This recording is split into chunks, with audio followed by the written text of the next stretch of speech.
समस्त ग्रहों के दोषों का शमन हो जाता है। भगवान का स्वरूप तो हमने संक्षिप्त में वर्णन कर दिया। अब स्वभाव भगवान का कैसा है? भगवान कहते हैं कि देखो, मेरे भक्तों को ज्यादा मेहनत करने की जरूरत नहीं है। फिर क्या करे प्रभु?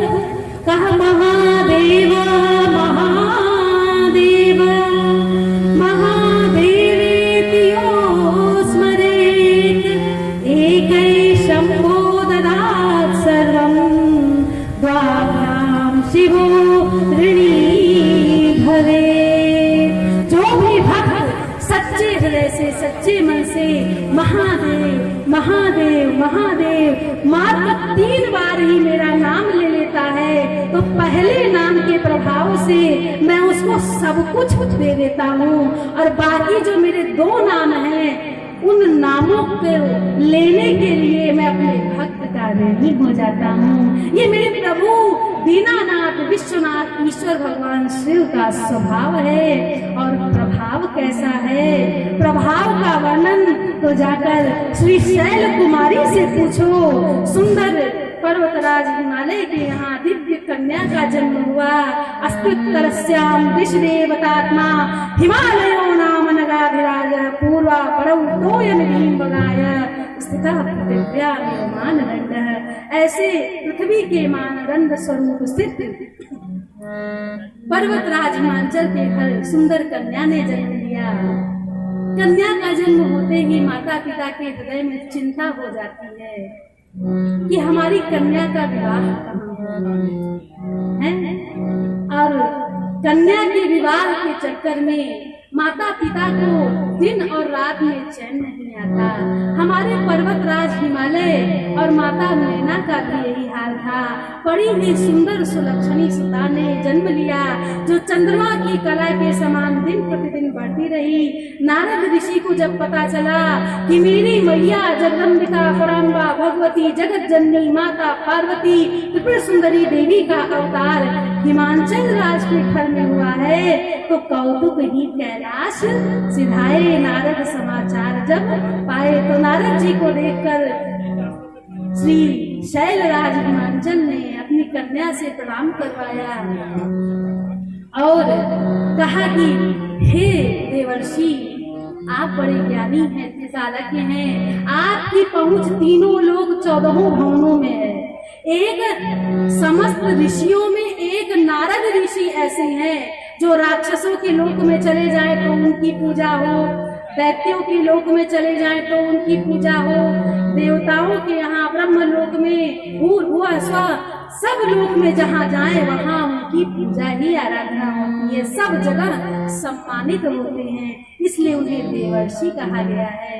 तब देवर्षि श्री नारद जी महाराज ने माता को हृदय से प्रणाम किया और माता के स्वरूप को, उनके हाथ को देखा और हाथ को देखकर उन्होंने कहा कि देखो, शैल सुलक्षण सुता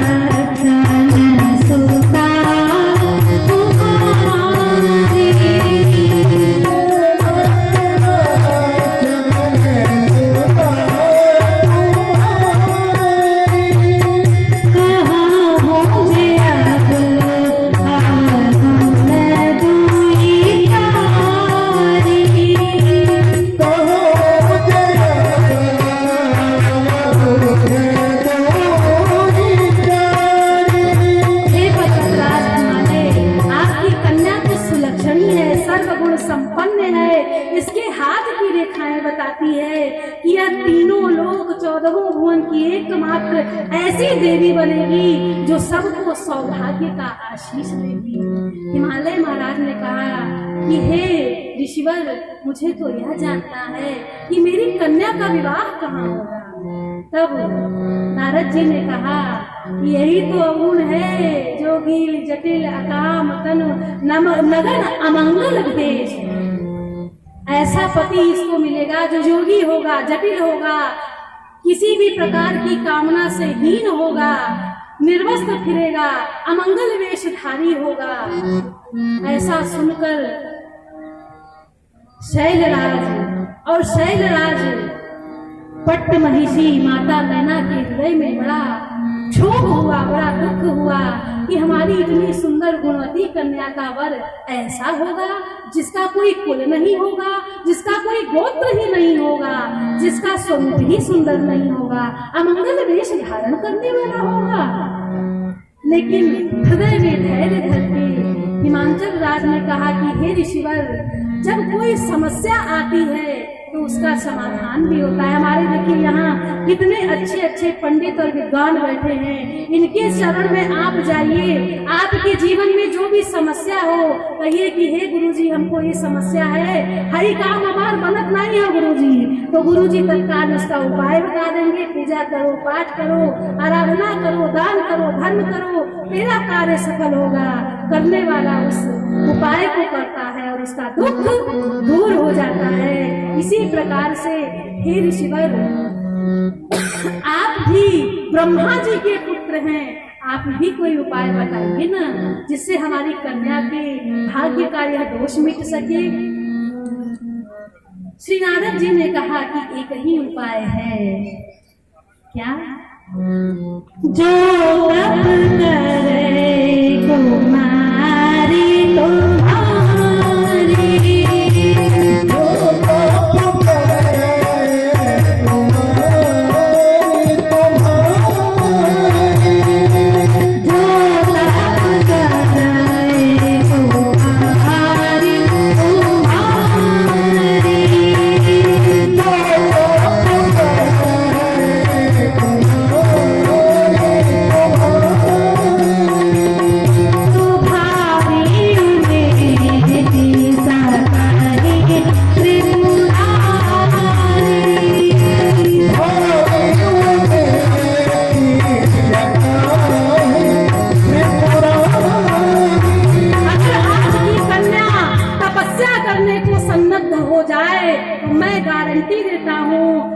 तुम्हारी, ईश्वर भगवान शिव आपकी कन्या के भाग्य को भी बदल देंगे। तब शैलराज ने कहा, जो आज्ञा गुरुवर, जैसे आप आज्ञा करें। हे ईश्वर, हमारी कन्या को शिव की आराधना करने की, तपस्या करने की विधि बतला दीजिए। तब श्री नारद जी महाराज ने माता जगत जननी उमा को वह दिव्य मंत्र बतलाया, उपासना विधि बतलाई और वह उपासना करने लगी। गौरी शिव की आराधना करन लागी, गौरी शिव की, गौरी शिव की आराधना करन लागी, गौरी शिव की आराधना करन लागी। त्याग श्रृंगार साज सब सुंदर, त्याग श्रृंगार सब सुंदर, जटाजूट भी करन लागी, जटाजूट भी करन लागी, गौरी शिव की आराधना करन लागी, गौरी शिव की आराधना करन लागी। ओम नमः शिवाय, ओम नमः शिवाय,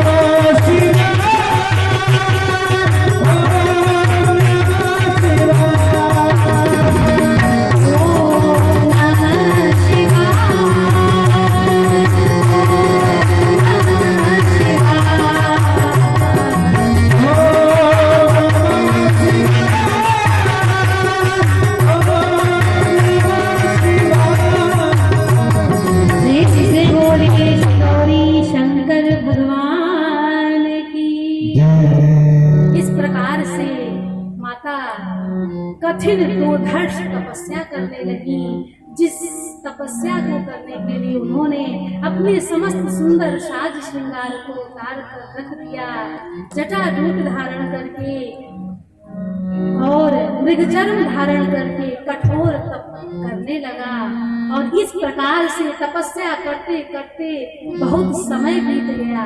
अच्छा देखो, ये भगवान श्री शंकर जी का जो उपाख्यान है, जो प्रसंग है, जो माता जगदम्बिका पराम्बा भगवती माँ पार्वती तपस्या कर रही है शिव को प्राप्त करने के लिए, इस प्रसंग को गूढ़ता की दृष्टि से अगर देखा जाए तो माता पार्वती कब से तपस्या कर रही हैं? जब उन्होंने हिमाचल राज्य के यहाँ जन्म लिया। और भगवान शंकर कब से तपस्या कर रहे हैं? कहा कि तब से तपस्या कर रहे हैं जब से माता सती ने अपने शरीर का त्याग कर दिया। तब से भगवान शंकर ने 51 शक्तिपीठों की स्थापना की और समाधि लगाकर बैठ गए। राग समाधि अखंड अपारा। तो ये से एक शिक्षा की बात मिलती है कि जितनी तपस्या एक कन्या अपने योग्य वर को प्राप्त करने के लिए करती है, उससे दुगनी तिगुनी चौगुनी तपस्या वर को करनी पड़ती है अपनी यथेष्ट पत्नी को प्राप्त करने के लिए। और माता का बड़ा ही सुंदर मंत्र है पत्नी मनोरमाम देही मनोवृत्तानुचारिणी तारिणी भव संसार सागर से कुलोद्भवा। तो भैया, यह एक माता पिता शंकर पार्वती की इस कथा से शिक्षा मिलती है कि सबसे पहले पुरुष को तप करना पड़ता है, स्त्री उसके बाद तप करती है, तब जाकर के ऐसी सुंदर गृहस्थी का निर्माण होता है जिसका तीनों लोग 14 भवन में बारंबार उदाहरण दिया जाता हो। तो माता ने तपस्या कर ली, ऋषिगण आए, उन्होंने शंकर जी से कहा कि हे प्रभु, माता तो तपस्या करने में लगी हुई है और आप हो कि प्रकट ही नहीं हो रहे हो, वरदान ही नहीं दे रहे हो। भगवान शंकर ने कहा कि जाओ, पहले तुम हमारी प्रेम परीक्षा लेकर आओ, तब हम विचार करेंगे कि क्या करना है। सप्त ऋषिगण ने कहा कि देखो, ये तो उचित नहीं है, आपकी प्रेम परीक्षा लेने के लिए हमें आप ही को अपशब्द करना पड़ेगा। और ये शास्त्रों में लिखा हुआ है कि शंकर जी का अपमान जो करता है अनंत कोटि वर्ष तक वह रौरव नरक में जलता है। अब हम सप्तऋषि होके आपकी निंदा करेंगे, अब प्रेम परीक्षा लेंगे और उसकी जो पाप का भागी होगा वो कौन होगा? शंकर जी ने कहा कि देखो, मेरी आज्ञा से तुम यह कार्य कर रहे हो, इसलिए तुम्हें मेरी निंदा करने का दोष नहीं लगेगा। इधर देवराज इंद्र ने सोचा कि ये भयंकर त्रिपुरासुर इस समय उत्पन्न हुआ है और उधर भगवान समाधि में बैठे हैं। वरदान भी इसने ऐसा मांगा कि भैया शिव के पुत्र से मेरी मृत्यु हो। अब शंकर जी की समाधि खुलेगी नहीं, उनके योग्य कन्या मिलेगी नहीं, और शंकर जी का जब विवाह है नहीं होगा तो पुत्र कहाँ से होगा? इसने तो बड़ी लंबी बाजी खेल ली। तब सब देवतागण इंद्र के मध्यस्थता के साथ इंद्र के अगुवाई में ब्रह्मा जी के पास गए कि वही देखो, जब कोई संकट आता है तो बच्चा भाग के अपने पिता के पास जाता है, ऐसे ही सबके पिता ब्रह्मा जी हैं। तो जब भी देवों पर कोई संकट आता है तो सब भाग के ब्रह्मा जी के पास जाते हैं। तो ब्रह्मा जी के ब्रह्मलोक में गए, दिव्य सुंदर आसन पर, दिव्य कमल पर भगवान ब्रह्मा, माता सरस्वती, माता गायत्री को विराजमान देखा, सबको प्रणाम किया और कहा कि हे प्रभु, हम बहुत दुख और कष्ट में हैं, गिरी और कंदराओं में छिपकर हम अपना जीवन व्यतीत कर रहे हैं, गुफा में, पर्वतों में छिपकर। आप हमारे ऊपर कोई ऐसी कृपा करो, कोई ऐसी युक्ति बताओ जिससे हमारा यह दुस्सह दुख दूर हो जाए। भगवान ने कहा कि अब हम क्या बताएं, सबको अपने कर्म के फल के अनुसार फल मिलता है और देवतागण भी कर्म फल से विमुख नहीं है। देवों को भी अपने सत्कर्म और दुष्कर्म का फल भोगना पड़ता। तो आपको हो गया था अहंकार, जिसका मर्दन करने के लिए एक प्रतापी प्रचंड असुर की उत्पत्ति हो गई। ब्रह्मा जी के चरण में इंद्र आदि समस्त दिक्पालों ने, नवग्रहों ने प्रार्थना की कि हे ईश्वर कुछ तो उपाय होगा। कहा उपाय जरूर है, अगर भगवान समाधि से जाग जाए तो, क्योंकि जो भगवान की शक्ति आदि देवी परमेश्वरी त्रिपुर सुंदरी माता पार्वती हैं, उनका प्राकट्य हो चुका है और उनके विवाह की व्यवस्था करने के लिए उनका तप से जागना आवश्यक है। तब देवताओं ने कहा कि आवश्यक तो है, लेकिन इतना भयंकर कार्य करेगा कौन? किसके अंदर इतनी हिम्मत है जो भगवान शंकर जी को जाए समाधि से जगाए? तो जब सब देवों से पूछा गया, किसी ने आगे होने की चेष्टा नहीं की। फिर देवराज इंद्र ने कहा कि देखो हे कामदेव, तुम कामनाओं के पति हो, चाहे देवता हो, मनुष्य हो, नाग हो, गंधर्व हो, किन्नर हो, पशु पक्षी जीव जंतु से लेकर देव योनि तक के हृदय में तुम कामना की और जागृत की, लालित्य की भावना को जगाते हो, तो कुछ तुम ऐसा करो जिससे भगवान की समाधि खुल जाए। उसने कहा कि देखो भाई, हम इस सब चक्कर में नहीं पड़ेंगे, क्योंकि भगवान श्री शंकर का विरोध करने वाले की मृत्यु निश्चित है। समस्त देवताओं ने कहा कि देखिए, आप ही एक ऐसे देवता हैं जो इस कार्य को कर सकते हैं। लोग कहते हैं कि काम बहुत बुरा होता है, काम से बढ़कर त्यागी और परोपकारी तो आज तक नहीं हुआ, जिसने ऐसा त्याग किया कि परहित के लिए उसने अपने शरीर को भी त्याग दिया। कामदेव ने हृदय में विचारा, चलत मार अस हृदय विचारा, शिव विरोध ध्रुव मरण हमारा। मरण तो है, अमर होते हुए भी मैं मर जाऊंगा, लेकिन फिर भी भगवान का कार्य करे बिना मुझे विश्राम भी तो नहीं मिलेगा।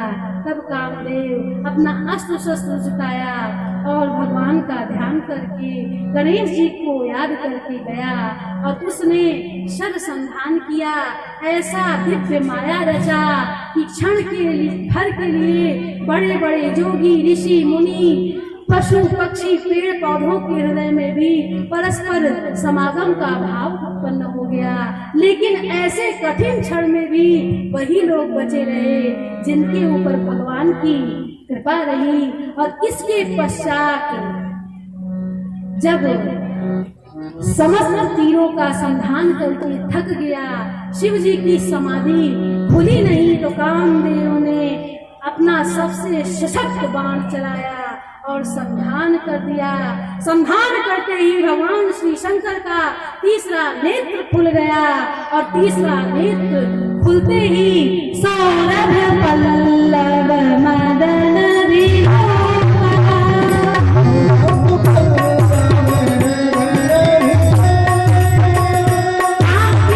वृक्ष के पत्तों के पीछे रामदेव को छिपा देखकर भगवान शंकर ने तुरंत तब शिव की शरण होगा।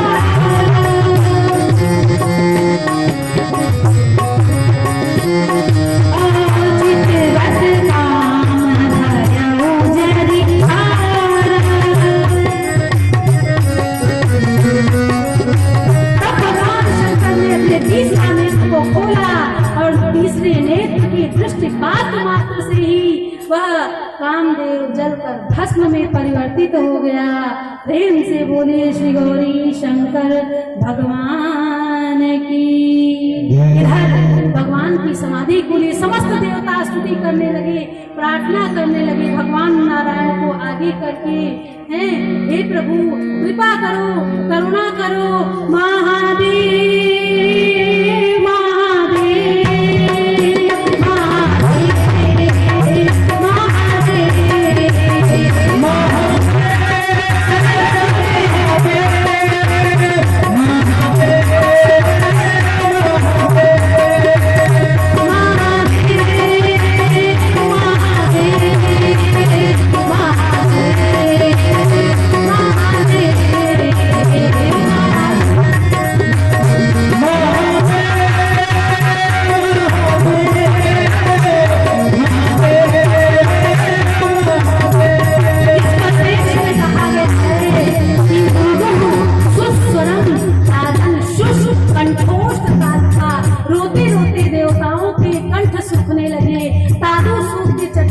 लगी, हे महादेव, हे देवादिदेव, हे परमेश्वर परमात्मा ईश्वर शिव, आप हमारी रक्षा करो, इस सृष्टि की रक्षा करो। भगवान ने कहा क्या करूं रक्षा करने के लिए? भगवान नारायण ने कहा कि एक ही कार्य करिए प्रभु, निज नयन देखा चाहें नाथ तुम्हार विवाह। हम आपका विवाह अपने इन नेत्रों से देखना चाहते हैं, कुछ ऐसा आप आशीर्वाद दीजिए। भगवान शंकर ने कहा ठीक है, मैं इस विषय में विचार करता हूँ, फिलहाल आप लोग अपने स्थान को जाएं। इधर सप्तऋषिगण आए और माता पार्वती को कहने लगे कि हे देवी, आप तो बहुत कठिन तपस्या कर रही हो, माता आप तो साक्षात तपस्या की मूर्ति लग रही हो। हे माता, आखिर आप किसकी तपस्या कर रही हो? हे देवी, आप इतनी कठोर तपस्या से किसको प्रसन्न करना चाहती हैं? इस प्रकार सातों ऋषियों ने 7 प्रश्न पूछे। माता ने कहा कि मैं देवादिदेव भगवान शंकर की तपस्या करना चाह रही हूँ। क्यों करना चाह रही है? कहा इसलिए करना चाह रही हूँ कि वो मुझे पत्नी के रूप में स्वीकार करें, अपने अर्धांग में स्थान दें। ऋषि लोग ठहाका मार के हंसने लगे। वैसे बताइए कि आपको इस शंकर जी को पति बनाने का सुझाव किसने दिया? कहा हमारे गुरु श्री देवर्षि नारद जी महाराज ने। अच्छा, वही नारद जी जो घर घर घूम के सबका घरवा बर्बाद कर देते हैं, ऐसे घर पड़वा ऋषि से आपने शंकर जी का आराधना का सारा पद्धति ज्ञान किया और उसके बाद शिव की आराधना में भी लग गई। आपको पता भी है शंकर जी कैसे हैं? कहा मुझे सब पता है। हे ऋषियों, मुझे अपने तपस्या आराधना पर पूर्ण विश्वास है। सप्तर्षियों ने कहा कि देखो देवी, आप विवाह की कामना से भगवान को प्रसन्न करना चाहती हो, लेकिन कामदेव को तो भगवान शंकर ने अभी कल ही भस्म कर दिया है। तब पार्वती माता को रोष आ गया और कहने लगी कि तुम्हारे जाल काम